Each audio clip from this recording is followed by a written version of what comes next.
Hello प्यारे बच्चे, आप लोग देख सकते हैं ये 10th क्लास के सेक्शन ई है। और इसमें जो है सबसे पहला क्वेश्चन है जो 4 मार्क्स के हैं, 36 नंबर। मतलब कि Sumit went to India Gate in one fine evening, he observe the India Gate. देख रहे हैं कि ये सुमित जो है इंडिया गेट गया और इंडिया गेट के टॉप को देख रहा है। और आप इसमें देख सकते हैं कि जो ए बी है वो इंडिया गेट है। और इसमें आपको जो है ये सी पॉइंट जो यहाँ से ये दिख रहा है। उसके बाद हम बात करें तो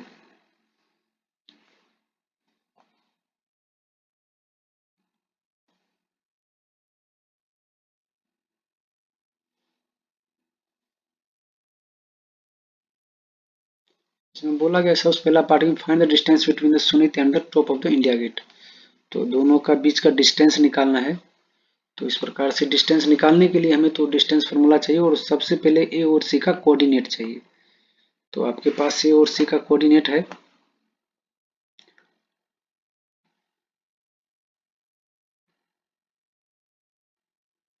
तो देख सकते हैं आपके पास ए सी का जो कोऑर्डिनेट है वो हमने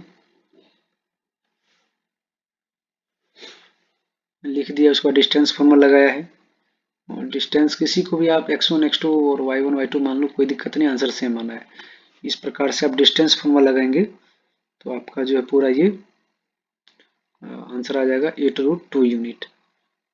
ठीक है। उसके बाद बोल रहा है कि find the in which ratio D divides the line segment A C.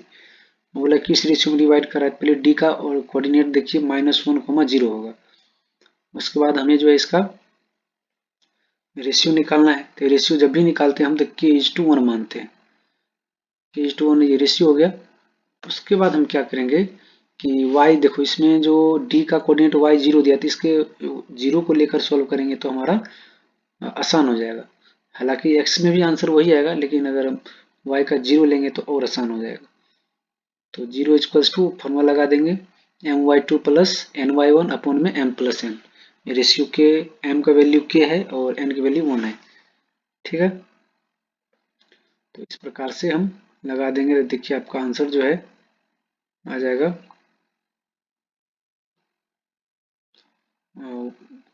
k की वैल्यू 1:1 आ गया। तो रेशियो 1:1 हो जाएगा। चलिए नेक्स्ट क्वेश्चन चलते हैं। अब इसी में Suresh was standing between the Sumit and India Gate. अब सुरेश इस दोनों के बिल्कुल बीच में खड़ा है। तो फिर बी और सी का कोऑर्डिनेट हमें पता होना चाहिए और मिड पॉइंट फार्मूला से देखिए, मिड पॉइंट फार्मूला से हम निकाल लेंगे। बी का तो -5 -4 हो जाएगा और सी का आपका 3 -4 दिया है। तो हम लगाएंगे इसमें मिड पॉइंट फार्मूला। देखिए मिड पॉइंट फार्मूला से यहाँ से एक्स आ जाएगा और एक्स हो जाएगा -1 और सिमिलरली वाई आ जाएगा।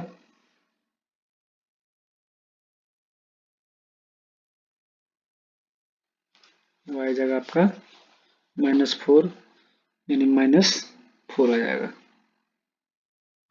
चलिए नेक्स्ट देखते हैं। अब बोला है कंपनी डील से कास्टिंग मॉडलिंग, कंपनी को डील और उसको खिलौना बनाना है 50 खिलौना, जिसका ऊपरी पार्ट जो है आपका देख रहे हैं ये दिया हुआ है आपका कॉन्सेप्ट में। नीचे वाला जो पार्ट है वो है हेमिस्फीयर के शेप।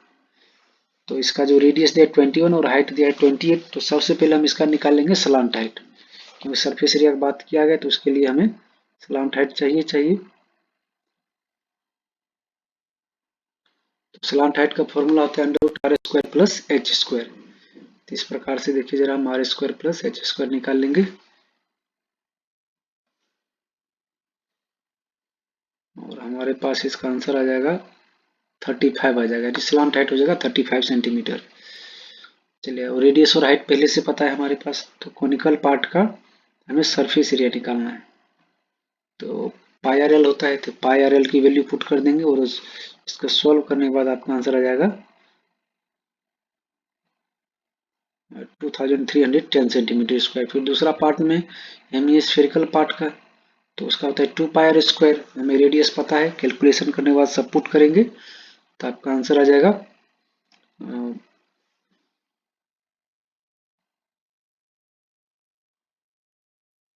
2772 सेंटीमीटर स्क्वायर हो जाएगा।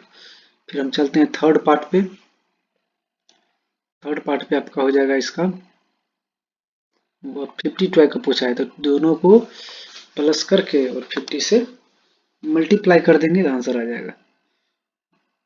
तो आप देख सकते हैं, हम इसमें कॉमन भी ले सकते हैं। पहले ये मैंने ये कोन का लिख लिया है, फिर उसके बाद हेमिस्फीयर का, फिर दोनों में कॉमन आ रहा है, पाई आर स्क्वायर बाई 3 कॉमन ले लिया, फिर h प्लस 2r बचेगा और फिर इसमें सारे वैल्यू पुट करने के बाद आपका आंसर आ जाएगा।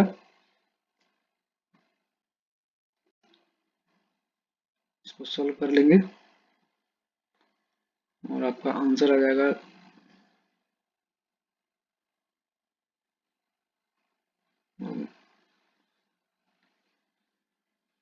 1617,000 सेंटीमीटर क्यूब। इसका और पार्ट भी है, और पार्ट देख लेते हैं। बोला find the ratio of the sorry volume पूछा है और दोनों का रेशियो पूछा है। देखिए पहले दोनों बारी बारी से वॉल्यूम निकाल लेंगे। तो दोनों का फॉर्मूला लिख दिया और कैंसिल आउट करने के बाद आपके पास बचा है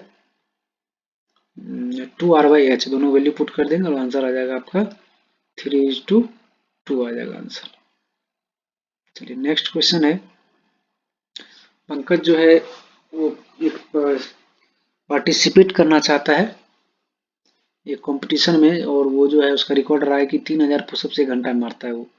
लेकिन अगला जो लक्ष्य है उसका बोला 3900 मारने का। तो उसने उसके लिए प्रैक्टिस करेगा ये। तो प्रैक्टिस करने के लिए उसने क्या किया कि प्रत्येक दिन 5-5 पुशअप्स बढ़ा रहा है, यानी पहला दिन आपका 3000 ऐसे करके बढ़ा रहे हो।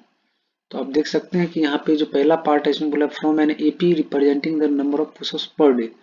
बोला कि एपी बताइए। तो एपी के लिए देखिए आपका ये हो जाएगा 3000 3005 ऐसे करके लास्ट टर्म क्या हो जाएगा 3900 हो जाएगा। दूसरा पार्ट में है find the total number of pushups performed by Pankaj in start first week. First week में उसने कितना वो किया है, तो यानी एसएन निकालना है। तो एसएन निकालने के लिए एसएन वाला फॉर्मूला पुट कर देंगे। देखिए हमें फर्स्ट लास्ट टर्म और डी पता है, डायरेक्ट इस फॉर्मूला में पुट करेंगे तो एसएन आ जाएगा। एसएन आ जाएगा 21,105। फिर है लास्ट अगला क्वेश्चन है।